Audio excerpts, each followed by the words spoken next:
Hingga teruskan gitu. Teruskan. Belum saya udah datang.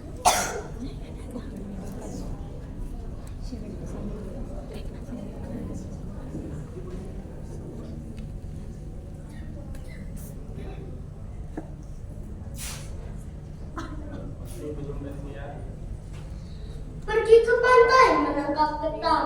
Ketam dimasak di dalam belanga. Mulakan acara dengan salam. Assalamualaikum sebagai pemuka. Assalamualaikum warahmatullahi wabarakatuh. Yang saya hormati Bapak Ibu Dewan Juri, yang saya hormati Bapak Ibu Guru Pendamping, dan yang berbahagia teman-teman seperjuangan semuanya. Pertama dan yang paling utama, marilah kita ucapkan syukur kita kepada Allah Subhanahu wa taala karena sampai saat ini kita semua masih diberikan nikmat kesehatan, kesempatan, masa dan nikmat iman dan Islam.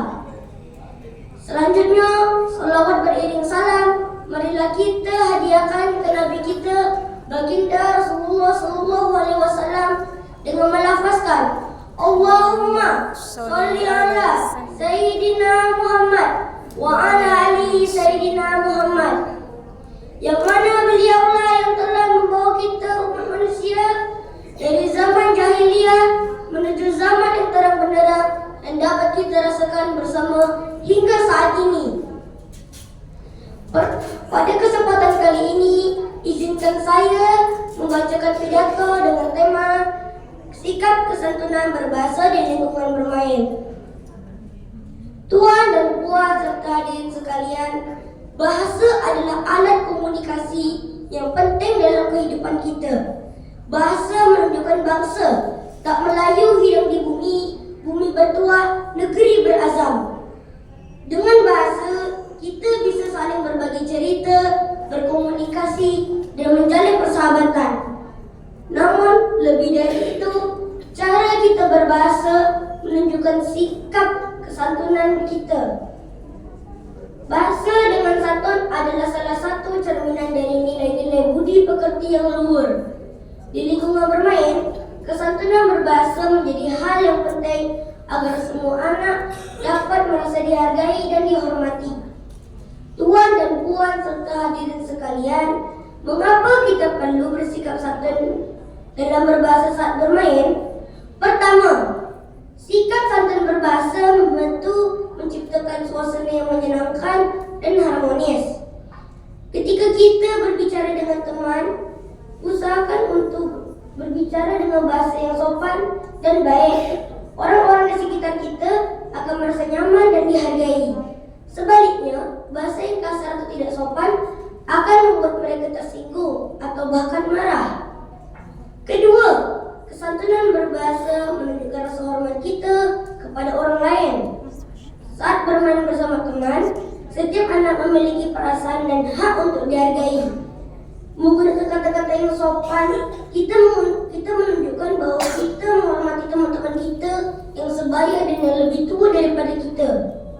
Sikap seperti ini akan membangun hubungan yang positif dan memperkuat persahabatan di antara anak-anak. Tuan dan puan serta hadirin sekalian, bagaimana kita bisa menerapkan sikap bersantun berbahasa di lingkungan bermain? Pertama, biasakan menggunakan kata-kata yang sopan seperti tolong, maaf, dan terima kasih.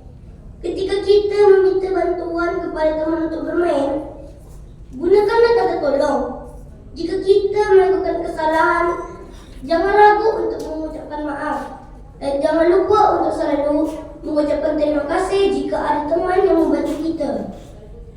Kedua, hindari kata-kata kasar atau ejekan saat bermain. Permainan adalah kesempatan untuk bersenang-senang, bukan untuk menyakiti perasaan orang lain. Menghina atau mengejek teman hanya akan membuat suasana permainan menjadi tidak menyenangkan.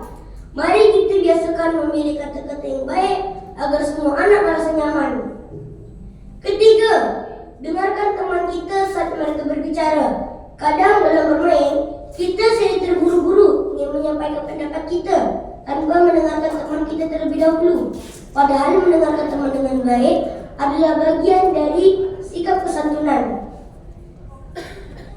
Dengan mendengarkan teman, kita menunjukkan bahwa kita peduli dan menghargai apa yang mereka ingin sampaikan. Keempat, jangan lupa tersenyum dan berbicara dengan ramah.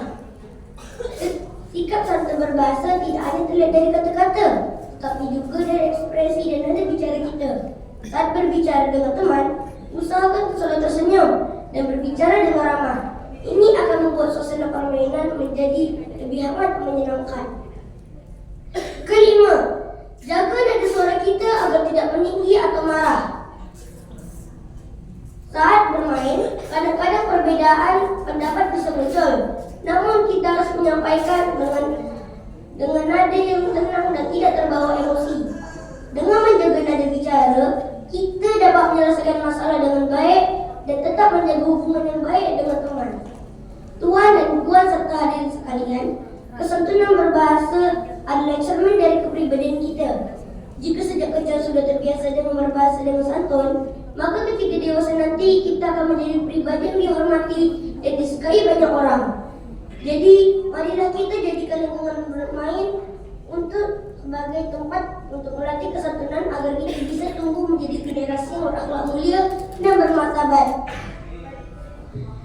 Ingatlah bahwa kesantunan adalah bahasa universal yang dapat dimengerti oleh semua orang. Dengan bersikap santun dalam berbahasa, kita bukan hanya menghormati apa yang orang lain katakan, tetapi juga menghormati diri kita sendiri. Demikian pidato yang telah saya sampaikan. Semoga kita semua dapat menerapkan sikap santai berbahasa dalam setiap kesempatan, baik saat bermain maupun dalam kehidupan sehari-hari. Terima kasih atas perhatian semuanya. Pergi tamasya ke Gunung Jantan.